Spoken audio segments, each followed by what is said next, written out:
Hello, everyone. Welcome again to our 2023 PD Extravaganza on this Thursday afternoon. We meet with Dr. Amanda Lanier from Michigan State University, who we've had the pleasure of working with over the past year or so. And today she'll be presenting with us on assessing intercultural competence with group reflections. I've really been looking forward to this. If you have any questions at any time, please feel free to put them in the chat. I'm sure we will get to them. And then, of course, stay for the end where I'll send out a feedback form. You can give Amanda some feedback on her presentation and also get an entry into our giveaway for the PD. So without further ado, Amanda, tell us all about assessing intercultural competence.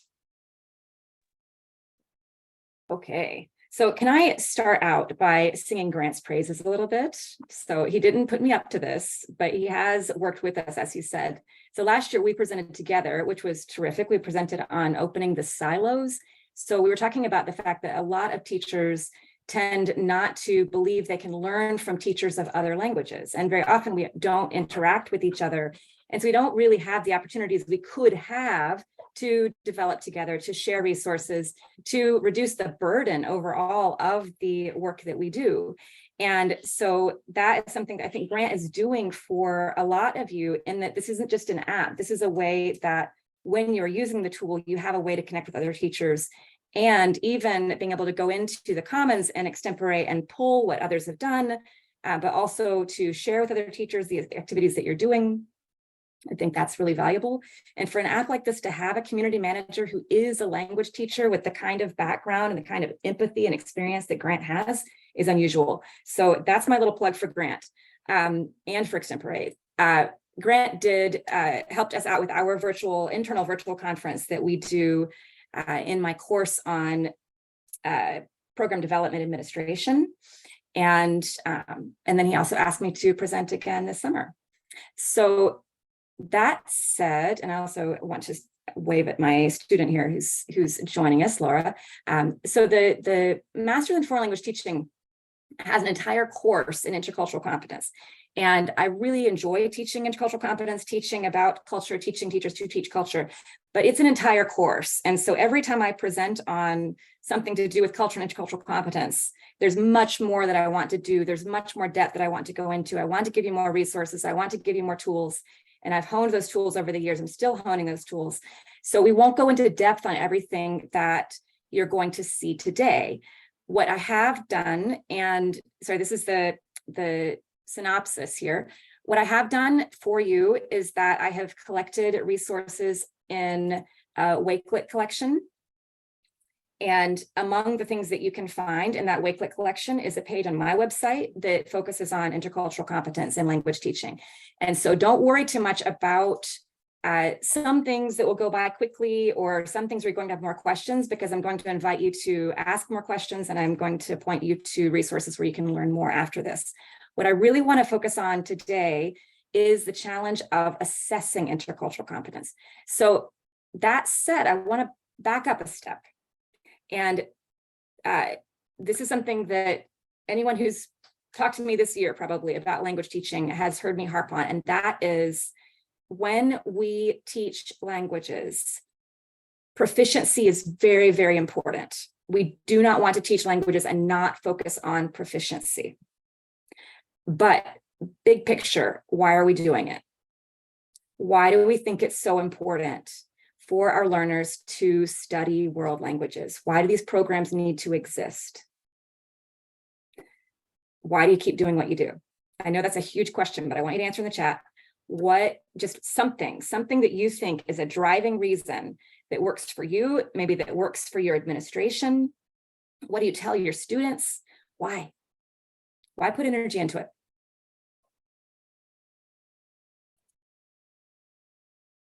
And when I say that, I really mean beyond proficiency.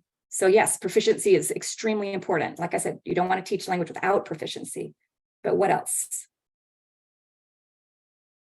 So when your learners, so if the people say, I'll never use this language in the real world, I don't know when I'm going to use this, or even which language do I learn? What do you say? Okay. All right, so developing empathy, yeah, to learn about other cultures, to help people understand those who are different from us, Hi, May. To learn about other cultures and to establish peace among cultures. Yeah, in my dissertation, I worked with young learners of Arabic and their families, and it was very interesting how they all talked about building peace builders, that they wanted to train peace builders, and that was regardless of their language background. Awareness of others, develop social skills with others, study the history and learn from them. Okay, so, and so that idea of history and connecting to communities, you're starting to sound like the 5 C's, right, from ACTFL. Other worldviews, learning about other worldviews, recognizing that there are other worldviews, shifting your worldview, maybe. And so career opportunities, thank you, yes. And that one needs to be emphasized more, how many doors it will open, and to communicate with people from other places. And that's the thing, is that when we are developing our language skills, it's not just for the language. And if we don't teach culture well with the language, then the language learning that you do is not going to be as valuable to you. That's one thing. And the other thing is that if you learn intercultural competence in your language learning process, then you're going to be able to apply that in other settings. Now that makes it that much more complicated. So if we're going to talk about, if we're going to, and love for language learning, yes, and if we're going to talk about those things, then we are going to need to go beyond proficiency. We're going to need to look at a broader definition of what is going on in that language class, and that makes it harder to assess development and growth. So when we teach culture, very often we teach food, flags, and festivals, we teach content. And now I think I didn't watch Rich Mandel's presentation, so I don't know, when he's saying teaching culture as content, he's talking about using culture as the sort of driving force of the course in a way that enriches what the course is about. It's not in conflict with this. It's just a way of defining culture as content. But there's some key ideas when we talk about culture. We don't isolate culture from language. That one language does not equal one culture. And whether they know it or not, a lot of people walk around with that assumption, that one language is one culture, that one country has one culture. And then when we start including content in the course and we're deciding what culture to include in the course, we're never going to be able to cover everything that they might need to know, but we might teach them some things that are about what to do and not to do so they don't get themselves in trouble, so that they don't run into problems, so they have a framework for that. Now, another problem I have with this, you're teaching do's and don'ts. They may or may not be accurate. You hope you're pretty accurate about that.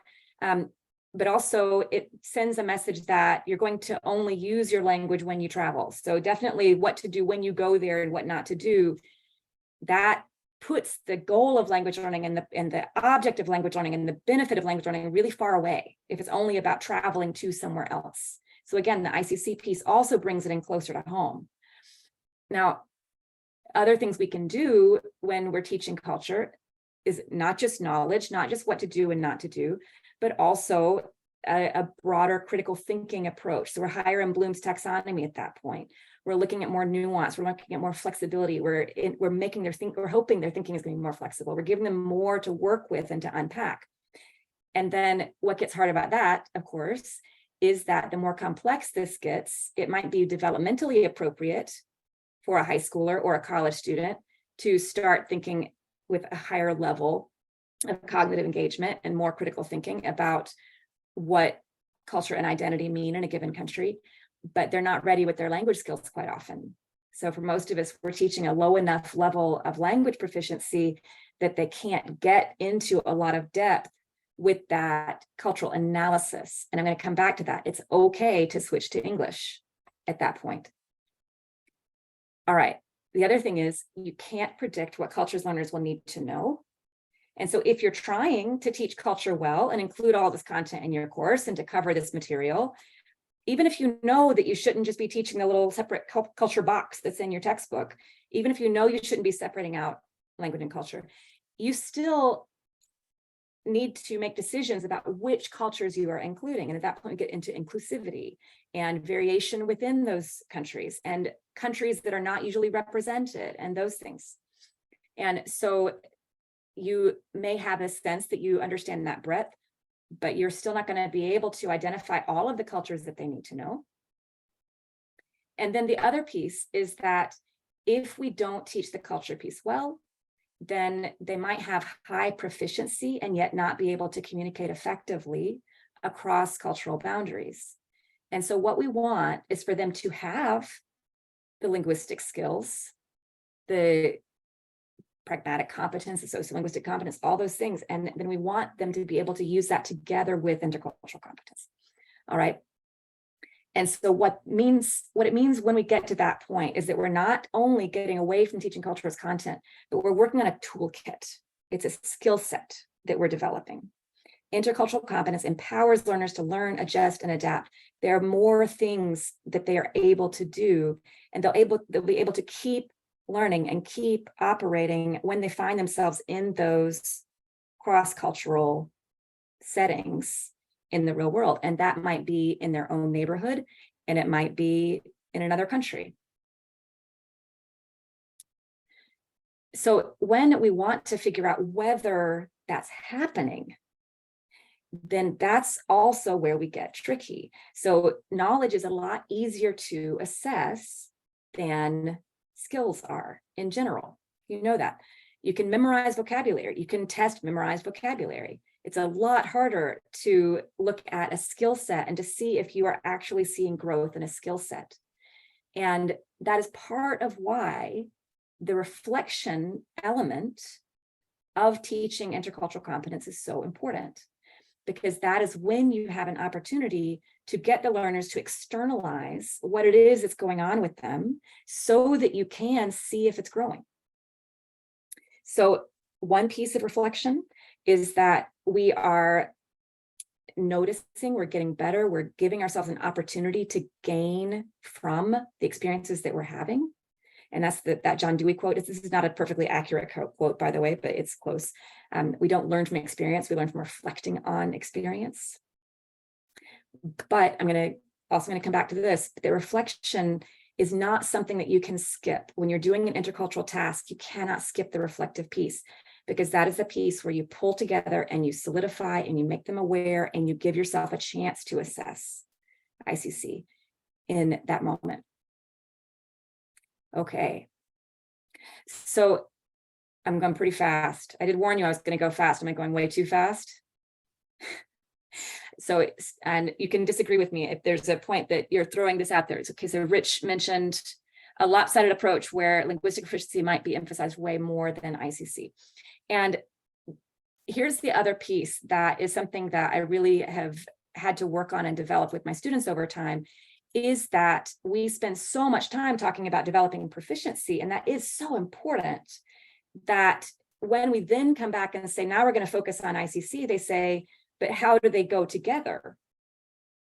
So are we getting away from talking about the intercultural, the other kinds of competence? Are we talking about interpersonal speaking now? Are we talking about presentational speaking and presentational writing and interpretive listening, interpretive reading? Are we doing all of those things too? Yes, yes. So if you are teaching in a communicative way, then teaching for intercultural competence is completely compatible with teaching for communicative competence. They are not incompatible. There's a little more going on, but they're not incompatible. And it's really hard to avoid cultural elements coming up if you're teaching in a truly communicative way, because you're leaving room open for that negotiation. But that's one of the things that's important, is you look at your tasks and you say, are we allowing for intercultural competence, and are we tapping into that potential in our tasks? All right. But so to give you a little bit more of the background on intercultural competence, we have the frameworks. The term is out there in a way that it wasn't before about 2017. So the actual standards, the can-do statements are not standards. The can-do statements are not standards. You're not supposed to use them as standards. But the can-do statements, the necessitable actual can-do statements, do define intercultural competence in particular ways. And they do align that with the other forms of competence and how those develop. Intercultural competence does not develop like the other skills. It does not develop in a nice, seamless trajectory the way that we might hope. Not that every skill does, but there is a way of looking at how you grow over time. And there's this, these lovely graphics like this, like we can predict exactly how somebody's going to develop. But this one is really about what happens when you are in immersion, for example. So let's say you're studying abroad, and from the beginning to end of your time studying abroad, we could probably predict how you are going to go through culture shock, and then you're going to learn more, and you're going to develop, and you're going to get more comfortable, and you're going to begin to accept your differences, and you're going to then begin to adapt your behaviors and practices so that you can engage better in that context. So when I'm sure that all of you have those moments in your life that you can recall beginning to recognize that there is difference, beginning to accept difference, beginning to adapt to difference in a time when you've been immersed in an intercultural setting. But this is still a little bit too clean in terms of how we really expect learners to develop. Now, another thing that we see that is a way to break down what intercultural competence is a savoir framework. So this is where I started 10 years ago teaching this course before we had the can-do statements. So the can-do statements talk about investigating and interacting, and that's helpful. And you see some overlap in that language and overlap in what we're talking about. There's this discovery and interaction kind of overlaps that investigate and interact. And again, this is something where I've given you another slide at the end that will give you some depth on what each of these means. But what the Council of Europe sources here were expressing when they created this framework is that you have these layers of what you need to develop, and cultural knowledge is only the beginning of it. There are all these other types of savoir. And savoir isn't just knowledge, it's a how-to, it's a knowing how to. So a lot of our languages have different verbs for knowing and knowing how. In Czech, it's vědět and umět. They're different things. And knowing someone is another thing. And so then these different skills, they, again, you see how this kind of follows Bloom's taxonomy. So we go from knowing to attitudes to interpreting and relating. So now we're doing more. If we're interpreting and relating, we're discovering and interacting. There's a little more application here going on. And then we're getting into this critical cultural awareness. That's that high level thinking. We're doing evaluating, applying. All right, but still, I think that it's, even if we take them and translate them to English, the way that Corbett does, we're still not really seeing something we can get our grip on. To me, I think it's difficult to grip onto that. And the other piece here is that it is a cyclical process. So I like to talk about the process, and that's more from Deardorff than it is from Liddycoat and Scarino, but it's also from Liddycoat and Scarino. This is a good book. I'm going to give you the resources. But in that process, look at the verbs that you can now begin to grab onto: noticing, comparing, interacting, reflecting. We're getting more and more into the verbs that we can really grab onto as things that we want to get our learners to do, and things that we can observe them doing and ask them to reflect on doing. We're going to reflect on reflecting. You can get that meta. But the way that I like to present this, to put the two together, is that you have that framework with those various elements in the savoir, and then you have a cyclical process. All right. And so if you look at the way that I put it together into this model, this shape of this model is the way that I've integrated those. And when you look at this, you'll see at the bottom, this cultural knowledge forms a foundation. So it doesn't mean that you're giving up on cultural knowledge, or you're getting away from cultural knowledge, or that teaching knowledge is not important. Cultural knowledge matters.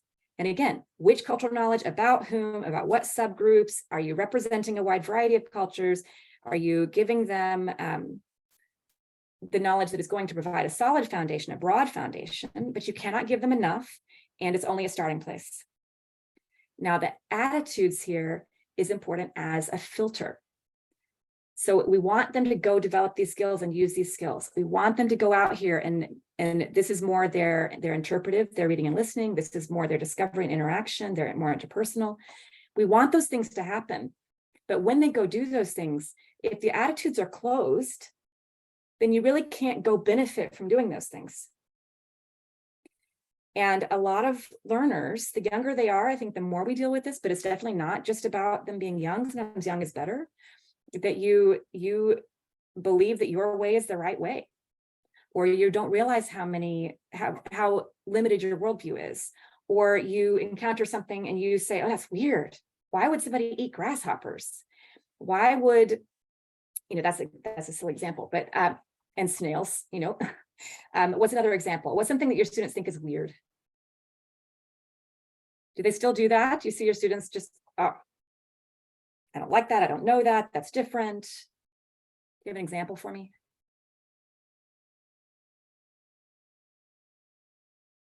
Laura, are you talking? You want to unmute? Yeah, I can't hear Laura. I know she's talking, but I can't hear her. Sorry, here I am. Like maybe in Spain, the meal times, like they eat dinner so late. And a lot of my American students think that is so weird to eat dinner at 9 p.m. And then when you tell them that and they say, oh, that's really strange, why would I want to do that? Or why would they do that? Amanda, I have to interject and say that my Spanish boss sitting right next to me just said, no, you're weird.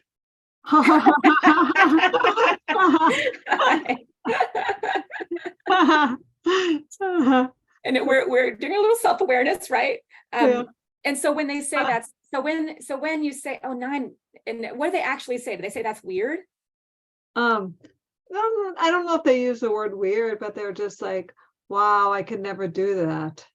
That's so different. Okay. It's so different. Wow, I could never do that. I couldn't adjust, right? Adjust is one of those words we're going to come up with again and again. That, kissing someone they don't know, or how many kisses, or why is this male classmate kissing me, or this instructor kissing me? There are, Grant, I know you've got one from China. I got one from La Nueva Venecia. That particular neighborhood, they have a different kind of bathroom system. And the video that they were watching explained how all of that worked. And one of the things that I asked them to do, there were various neighborhoods that we were studying in Latino communities. And I said, which one would you like to visit and which one would you not like to visit and why? And that's the one that they said, I don't want to visit Nueva Venecia. I don't think I can get used to using that bathroom system. And that, you can see where there's layers of things going on, right? We're talking about their personal sense of propriety and what they're familiar with and what they're comfortable with. And there's more than one thing that we might want them to develop from that. And so one is, don't rule it out too quickly. Try to go in with curiosity.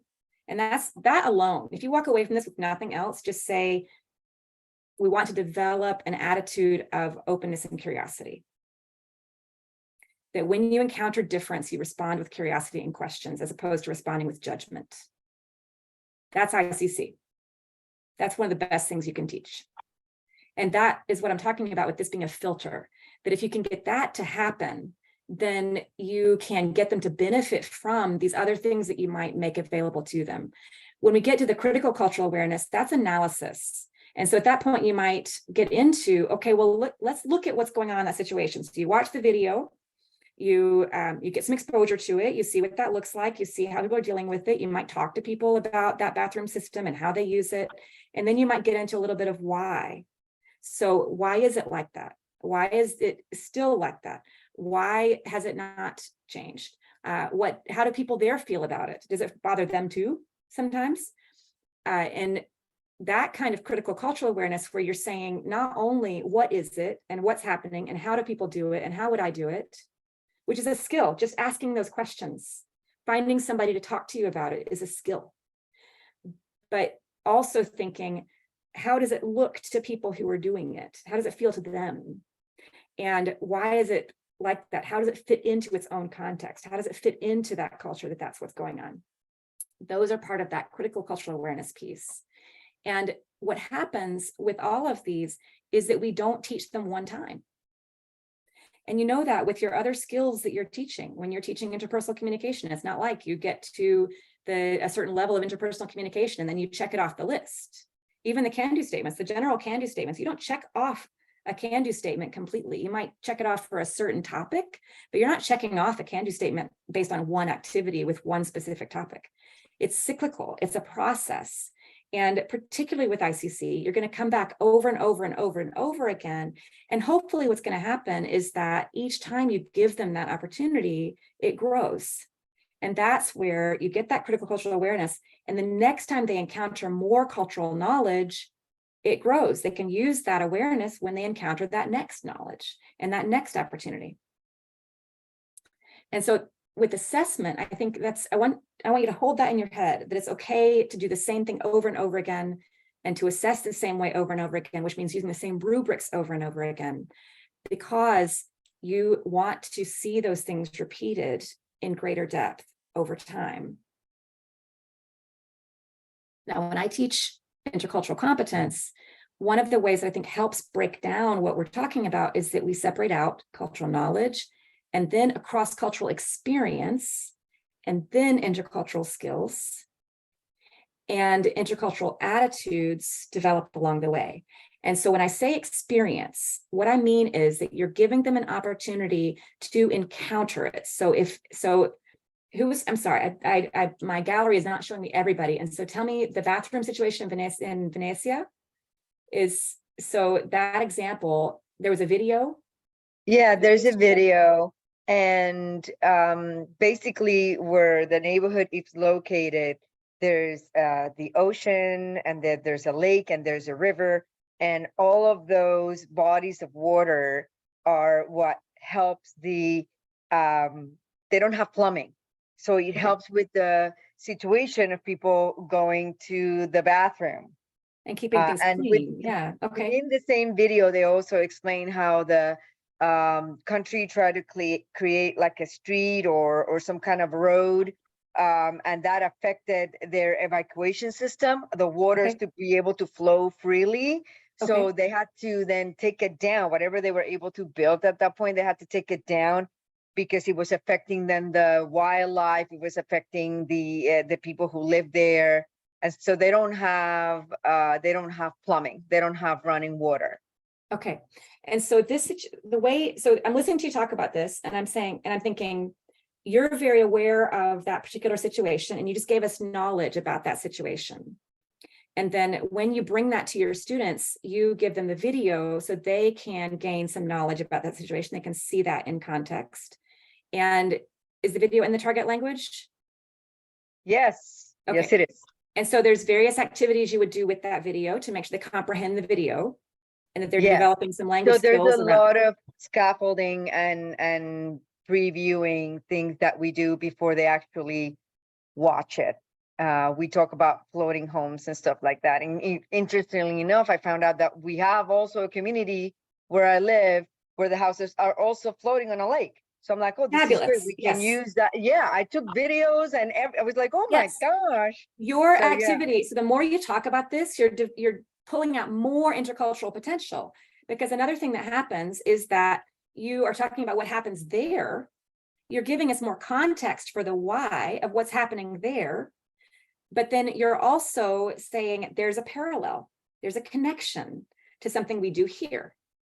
And so that fits into context. There's a purpose for what happens there. There's a different way of looking at what happens there. There's a connection to what happens here. We can personalize it in a way. Yeah, and the bathroom system over there is very interesting too.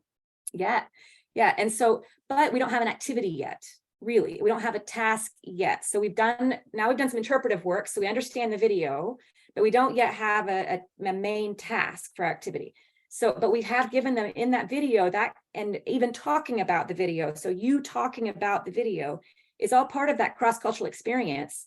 And that's what I mean by experience, when it gives them a moment in which they can feel uncomfortable by encountering that cross-cultural difference. You've given them a stimulus. Quite often what a teacher will do is that you have an idea in your head, let's say about using the right formality at the right time. And so you give them an activity and you build a task around using the right formality at the right time, but they don't know. They don't know yet. They don't know yet when to use it, and they're not good at noticing who's using what, when, and why, and how yet. And you're not giving them enough input so that they have a chance to notice. They don't know the right way to behave. They don't know what would be normal. And they don't know how to go into that setting and start listening. Wait a minute. Okay, so when I'm over here, I'm noticing people over here, and I'm noticing it in the city, it's kind of like this. But when I go out to a smaller town, it's kind of like this. You want them to have that skill. But the experience gives them an opportunity to observe. It gives them opportunity to get a sense of what actually happens. And then the skills are what they develop while they're working with that experience, working through that experience. And those are the more sort of language general, more reapplicable skills that they're developing. Okay, now for standards, I'm just going to point to the fact that there are lots of different standards for teaching intercultural competence. And even with all of those standards, and these are standards, some are for specifically with languages. The ILR, the Interagency Language Roundtable, is really the starting place. And then the Council of Europe, and then the can-do statements, as far as where those come from as standards that we use. But the standards are out there, but they are, again, it's not always easy to break down what that means in terms of what we're looking for when we assess those and how it's going to develop over time. So you do have the intercultural can-do statements. When you see products, practices, and perspectives, that comes out of these. When you look at some of the verbs here, so we're seeing survival language, that I can survive in this setting at a survival level. You're seeing at a functional level, and then a competent level, and then a complex level, that you are gaining complexity. See this terminology and where that's coming from. And you see investigate and interact. And that it does, like I said, it gives you a little bit more to grab onto. But if you're only teaching products, practices, and perspectives, you still may not be developing that skill set. And then the other piece here that we're not going to go into depth on this, but pluricultural, this is where it's also a reflective piece that can be hard even for teachers. That when you're starting to think, when you go through this long process of developing intercultural competence, it also decenters you. It makes you feel less that you have your own culture and that you're centered in your own culture. And it will create discomfort. The better you get at teaching ICC, the less comfortable you're going to be with insisting or being sure that you know what your culture is, or being sure that you know what your identity is in relation to the target cultures. And you don't have to be a representative. That's another thing that I want people to take away, is that you are not required to be a representative of a culture in order to teach ICC well.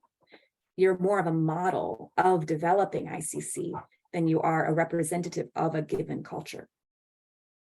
And so your development of ICC is part of that too, this pluriculture and this mediator of differences.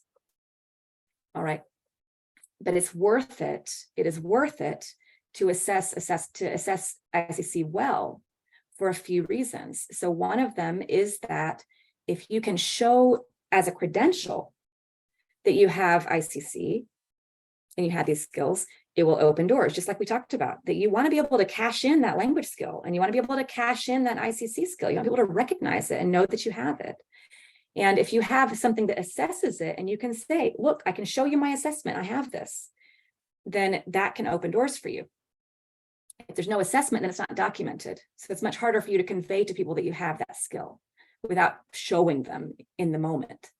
Whereas with using competence with others, then everywhere you go in these other settings, you're going to probably have opportunities to cross cultural boundaries, and you can use those. And so the open attitudes and the skill set, all of those are going to lead to better cross-cultural experiences. And again, this idea of crossing cultural boundaries well is a good way of looking at that skill set. It's the skills that let you cross cultural boundaries well. Now, I have another presentation that is on my website. You can go and look at the slides for the other presentation on designing intercultural tasks. So I'm going to give you the highlights of this, but the way that I teach it is that you decide on your content, your stimuli, your observation, your application, your debriefing, and your reflection. And so that content, we're going to work on this together in just a second. So I want you to think about chores. And we're going to think about domestic duties. This is one of my students' favorite topics for their intercultural activities when they're designing intercultural activities. And we'll look at what would happen if we're talking about domestic duties. So And then the way that we talk about that is that we look for the potential when we talk about that topic, and then we define what those different things are going to be. And then we add those up into a task design for teaching intercultural competence. So you want, when you design that activity, you want to make sure that it has an actual task at the core of it, that you've given them input, that stimulation. Let's see if we can get back to this. Okay, so let's go back to this one.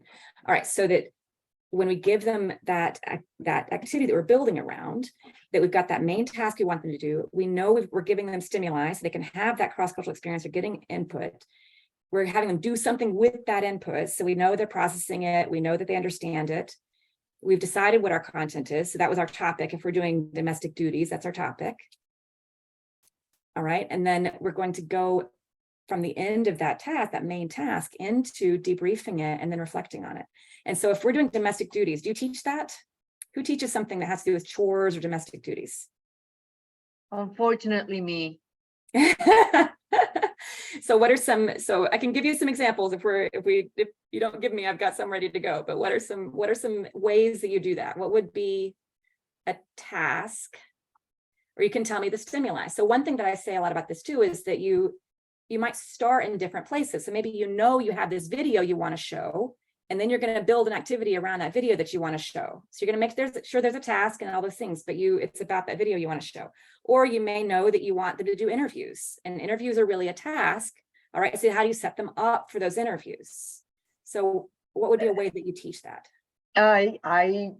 That's the one, that's why I said, unfortunately, I do, but I don't do a good job with it. It's not my favorite topic to teach. I like your humility, but I want to hear something about what you do. So what's something that you do when you teach domestic duties? So I think finding authentic videos on responsibilities is actually sometimes a little bit challenging. So what I do is I use images, because it's easier than to try and find a video. They're all very mechanic. Are they images from are they sort of like generic images? Are they from your home? Are they from home in the some of them are from home, most of them are generic. I look for generic pictures and stuff like that. I'm still searching for a good video on chores and responsibilities and all that. I haven't been able to find one. We did find a reading, but I don't think it's authentic, just based on what I read. It's not authentic at all. So that's my struggle. And you can still teach ICC using that. Yeah. Even if it's not authentic. Especially if you start talking about your own experiences, or if you have them do some comparison, or if you have them, if they can learn to use an informant, or they can learn to explore that topic. Yeah, the reading that we have is a person who's a student, and he also works as a waiter. It was some teacher who wrote it. He's actually pretty good for not being authentic. It's just that I know it's not authentic. And you do want them to get exposure to authentic cultural artifacts and to have authentic views, but even authentic could be inaccurate by somebody else's standards. That's not it doesn't have to be authentic in order to be useful for this. Okay, because we're also teaching a skill set, and it's enough of a stimulus to let them develop that skill set, then that's where the value comes from in what we're talking about right now. So yes, you want to use authentic materials, but you can use authentic materials and not develop ICC, and you can use inauthentic materials but develop ICC because of how you use them. So some examples for this. I'm so sorry. Some examples for this. So I have a student who teaches Japanese, and she uses a video where it's a child talking about what his duties are, and that's the stimulus for that. I have a student who, Veronica, teaches Spanish in Pennsylvania, and her plan, she uses an infographic that talks about who does the chores, and the infographic is the starting place. They do a survey with each other, and that's the main task. And so for that infographic, the content is domestic duties, who does the chores. The stimulus is the infographic, and they do some work with that infographic. Then the observation is what they do to make sure they understand they're working with it. The application, the task part is doing that survey with their classmates, and they might take it home. You could also do that with key pals. If you have a class in another country and you send them your survey and you say, well, who does the chores in your home? Who does these chores? The surveys are nice because it can be a list of the chores. So they're getting the list of chores in front of them. They're getting the language for that. The language is scaffolded, but then they're marking off who does them or how often they do them. There's all kinds of things you can do. But so far we're up to application on that. That's the task. Now for interviews, I think interviews, I was thinking about who does the chores now, but also who did the chores when you were growing up? Who did the chores in your home of origin? Kind of an interesting question. And when you start asking that question, there's some more things that come up that have to do with intercultural attitudes. So you realize, oh, everyone in my class doesn't have the same experience. And everyone right now doesn't have the same experience. And then when we go connect with a class overseas, they don't all have the same experience, but some of their experiences are similar to ours and some are not. And so that's part of your attitude, is just recognizing that kind of variation. But let's say that the interviews are the target or the main task, then you're going to need to scaffold that. So you might provide some stimuli just to give them enough to know how to ask those questions and what questions they're going to ask. And you could even have them do that interview in English at home, and then they're going to come back and report on that in the target language. That's okay, because there's value in what they're going to discover and what they're going to talk about. But that's why you need a debriefing phase.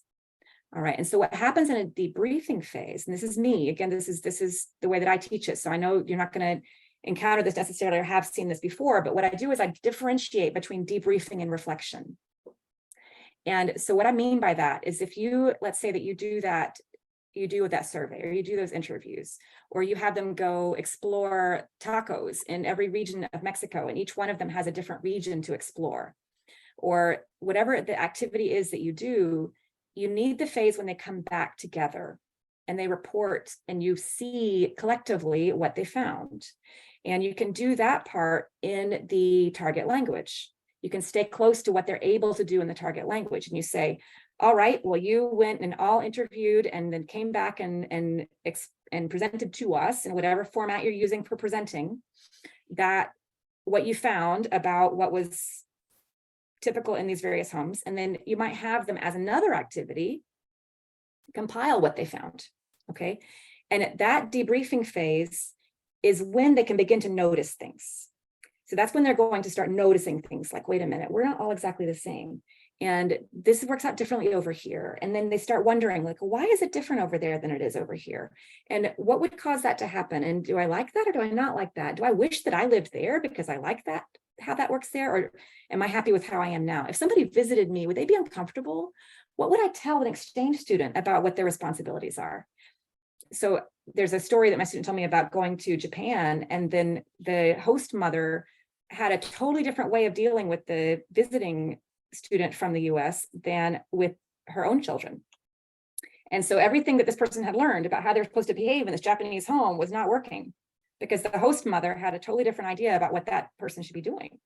But so there's all these different ways of interpreting, but you give in that debriefing phase and they come back together and they start telling each other what they discovered, then that's a moment when you can reinforce the language and you can get them to start doing some comparison, doing some recognition, starting to do some critical thinking, but we can't see it yet. It's not really externalized yet.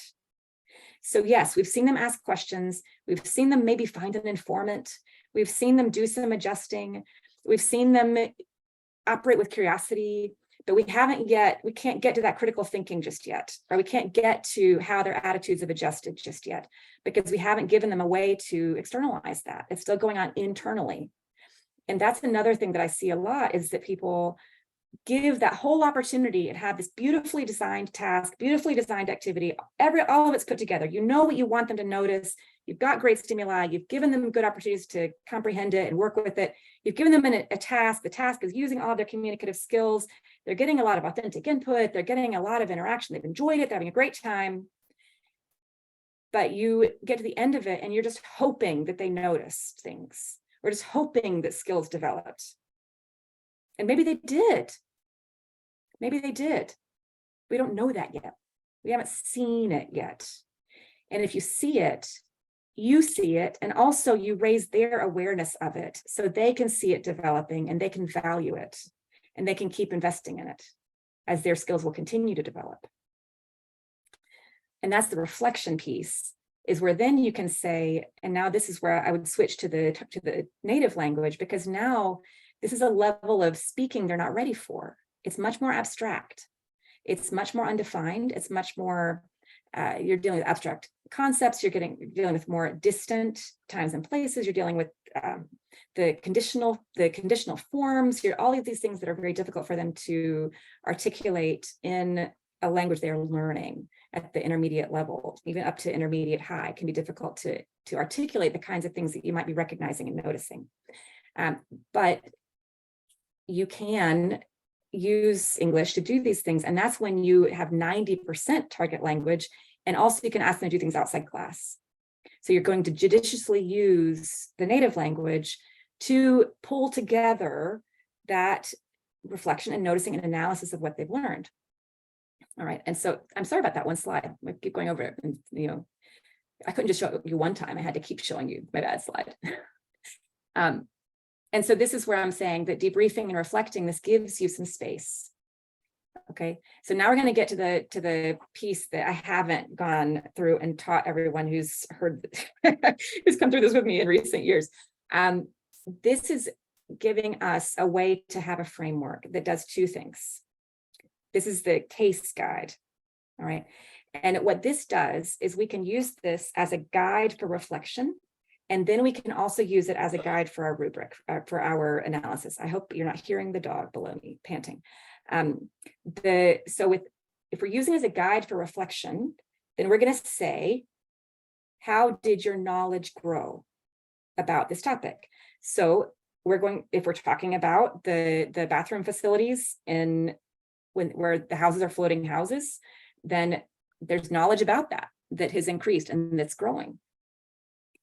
If the attitude's adjusted, the students might say in this reflective phase, they might say, oh, I thought that was really gross and weird when I first heard it, but then I realized there was a reason for it, and I would try that. So I'm glad that I changed my mind, that I was thinking I would never do that, and I thought that was really weird, and now I don't think it's really weird. I would try that. I believe that I could get comfortable with it. That's an attitude adjustment. That's something you can see. That's something that you can notice. And so you want to ask them, how did your knowledge grow? How did your attitudes adjust? How did your skills improve? And we haven't talked that much about the skill set we're talking about here, but like I said, being able to investigate something is a skill, being able to compare is a skill, being able to analyze the why and put something in context is a skill. Being able to go into a setting and anything that helps you negotiate that difference better is part of that skill set.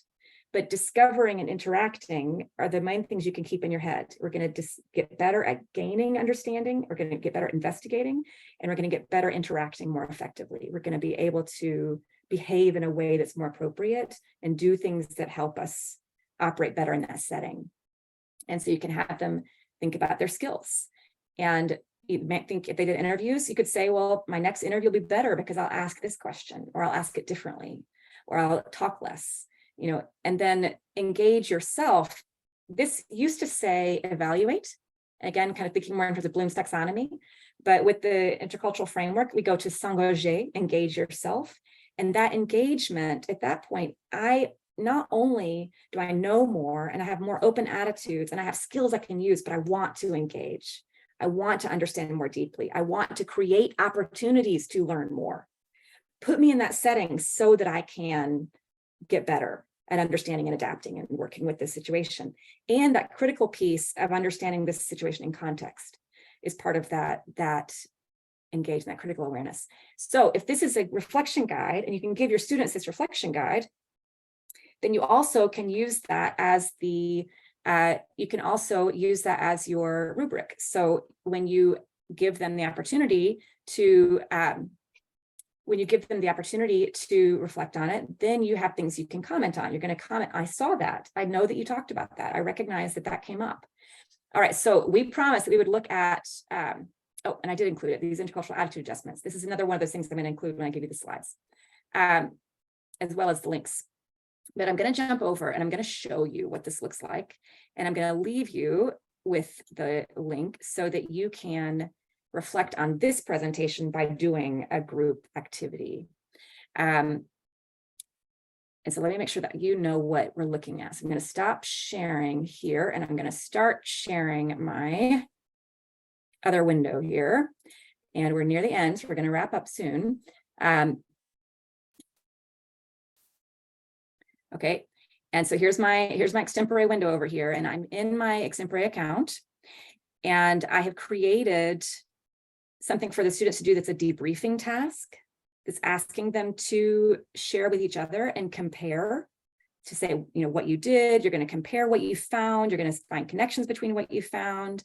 And when I give you feedback on that, I'm going to respond to how well you talk to your peers about that. That's that peer response. Now, when we get into the KASE model, then it's going to give you an opportunity to talk about knowledge, attitudes, skills, and engaging yourself. And then here's what I really like about using this for that, is that this lets you give your students a link to go talk in a group about those things. So if you're giving them the one that is the debriefing one, you say, stay in the target language, and here are the things that you're going to do in the target language when you work with your group to share what you found. And so what you're responding to at that point is, did you complete the task? Are you comparing with each other? Have you pulled that together? And then how well are you interacting with each other in that conversation? Not a lot on accuracy, not a lot, you know, to some extent, there's certain things I want to see happen.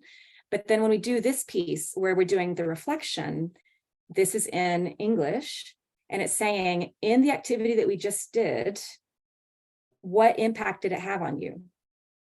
And at that point, it's not so much about their vocabulary and the knowledge they now have of that setting. They don't need to tell you who does the chores more frequently, which genders and which ages and which chores and all those things. This stage is more about, what did you gain from doing those interviews? What did you gain from comparing the results? And then the part where I was saying that can be your prompt, and that can be what you comment on when you give them their feedback. And so you can give them ratings for each of those. You can describe it in more detail. You can vary it from activity to activity, or you can just use the same, pretty much that same reflection framework over and over again for the various activities that they do. So then over the course of the entire semester, you're using that same framework, that same kind of reflection over and over again. They're going to get more comfortable with it as time goes on, and they're going to be able to go back over the course of time that they've been with you and see that it grew. So that is, I would love to be able to right now shove you into those group rooms and give you that task right this minute. And what I'm going to do instead is that make sure that you have the link to the, am I showing my screen properly? You're seeing this whole screen, right? All right, so when you're in the collection here and you've got your links that I told you that I gave you, there's all kinds of links in here that are going to talk about global competence and that are going to talk about, so those attitude adjustments are there, and there's protocols you can use for teaching. That presentation I talked about with tasks is there. The book I talked about that's a good resource is there. All of these different frameworks are there. But when you go to the page for intercultural competence, then you'll have the link there for the group reflections. And so the one last thing that I'm going to point you to is, again, from here, this is how I'm going to encourage you to connect with me. So if you want to follow up on this, then a couple of things. One is that we have a course that's offered in the spring. You're welcome to come take the course with us. And we have other presentations that relate to it. But I want to point you to the program news here. And if you'll just click subscribe, I'm the one that sees those. So it's a very, very short form. You're going to click that. You're going to say, all right, Amanda, I met you at the Extempore Extravaganza. I'm interested in ICC. And I'll be able to recognize that that's what happened and get back to you. So that's the best way to let me know if you want to follow up and hear more about this topic. So I'll drop that in the chat. And I know that we are at the end of our time, and that I just want to say thank you for having me. And I'll make sure that you have access to this slideshow. Amanda, thank you so much. It was so informative. Learned a lot about intercultural competence. Very, very well done. We really appreciate you being here. We always really appreciate the work that we get to do with you and everybody else from the Mouthful program. So thank you again for joining us. Please complete the feedback form. I did put it in the chat. I can add it again. Again, please, do the feedback and let Amanda know how she did. And we thank Amanda genuinely from the bottom of our hearts for being here and presenting with us. Thank you so much. Yeah, it's been good to work with you guys. Of course. So I'm just going to give you,